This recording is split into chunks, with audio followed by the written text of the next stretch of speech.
DGC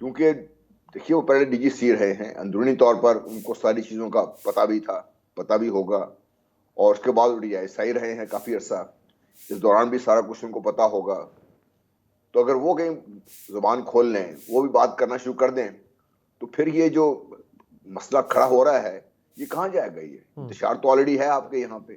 general صاحب, جو عمران خان الزام لگاتے ہیں جنرل باجوہ کے اوپر کہ وہ اس رجیم چینج آپریشن کا حصہ تھے, یا اس کے سہولت کار تھے, یا اس کو فیسیلیٹیٹ کر رہے تھے, یا کوآپریٹ کر رہے تھے, جو بھی لفظ استعمال کر لیا جائے, مریم نواز صاحبہ کا صرف اور صرف جنرل فیض حمید کے اوپر تنقید کرنا اور جنرل باجوہ کو مسلسل نظر انداز کرنا, کیا یہ اس تاثر یا عمران خان کے اس الزام کو تقویت نہیں دے گا کہ جنرل باجوہ چونکہ یہ ان کو فیسیلیٹیٹ کرنے والے تھے, یہ ان کے بینیفیشری ہیں, ان کا نام نہیں لے رہے, جنرل فیض کا نام لے رہے ہیں؟ جی آپ بالکل صحیح کہہ رہے ہیں. یہی کہا نا کہ ان کو یہ سمجھ نہیں ہے کہ یہ کیا پنڈورز باکس کھول رہے ہیں. ایک بات کرنے سے جو یہ بات کہنا چاہتے ہیں اس کے ساتھ اور بہت ساری جو امپلیکیشنز ہوتی ہیں وہ ان کو سمجھ نہیں ہے اس چیز کی. تو اب ان کو جس طرح آپ نے کہا, میں نے پہلے بھی عرض کی تھی کہ general Bajwa chief army staff تھے. نمبر 1 تو اگر کچھ ہوا, صحیح ہوا, غلط ہوا, ذمہ داری ان پہ آئے گی ڈیفینیٹلی. نمبر 2, جب یہ بات کرتے ہیں کہ فیض حمید کیا وہ اتنا پاورفل تھا پاکستان میں آئی ایس آئی کا چیف کہ وہ سب کچھ اپنی مرضی سے کچھ کر سکتا ہے, یہ نہیں ہو سکتا. کہ چیف آرمی صاحب بالکل ٹوٹلی انفیکٹو تھے, یہ بھی نہیں ہو سکتا. اب جو یہ بات یہ کر رہے ہیں, کیونکہ میں نے کہا نا کہ پہلے آپ سے عرض کی تھی کہ میں نے دبے لفظ میں بات کی تھی کہ جنرل باجوہ کے بارے میں کہا جا رہا ہے کہ وہ ان کو لانے والے ہیں تو ان کو اس لیے رہتا کر دیا گیا ہے. تو آپ بالکل صحیح کہہ رہے ہیں, جب یہ بار بار اس پہ زور دیں گے تو جو خان صاحب کا بیانیہ ہے اس کو مضبوط کریں گے. تو پوری طرح جو بھی بات کریں کو گول مطلب سمجھ کے, سوچ کے اور بڑے احتیاط سے بات کرنی چاہیے. کیونکہ جب مریم صاحب بات کریں گے تو میں سن رہا تھا شاید رانا سناول صاحب نے بھی یہ بات کی ہے کہ جنرل فیض کے خلاف انکوائری شروع ہو گئی ہے. مجھے نہیں پتا کس نے انکوائری شروع کی ہے, کس کے آرڈر پہ ہوئی ہے اور کس وجہ سے ہوئی ہے. اگر تو یہ جو پبلک سٹیٹمنٹس ہیں نون لیگ کی طرف سے اور خاص طور پہ مریم بی بی کی طرف سے اس وجہ سے ہوئی ہے تو بڑی خطرناک صورتحال ہے. کیونکہ پھر تو سیاسی پارٹیاں کل کو ہر بندے کا لے کے نام لے کے شروع کر دیں گے اس بات کرنا. بہت بہت شکریہ. جنرل ریٹائرڈ غلام مصطفیٰ صاحب ہمارے ساتھ موجود تھے. مریم نواز جو کچھ بھی جلسوں میں, عوامی میٹنگز میں سر بازار کہہ رہی ہیں, اس کا انہیں فائدہ پہنچ رہا ہے یا اس کا انہیں نقصان پہنچ رہا ہے, اس کا بھی پیمانہ بہرحال پاکستان میں انتخابات ہی کو تصور کیا جا سکتا ہے. اس کا اور کوئی پیمانہ یا کوئی عدالت فیصلہ نہیں کر پائے گی کہ مریم نواز کا یہ بیانیہ ان کو سیاسی فائدہ دے گا یا سیاسی نقصان. آپ سے ملاقات ہوگی اگلے ہفتے. دیکھتے رہیے گا تبدیلی.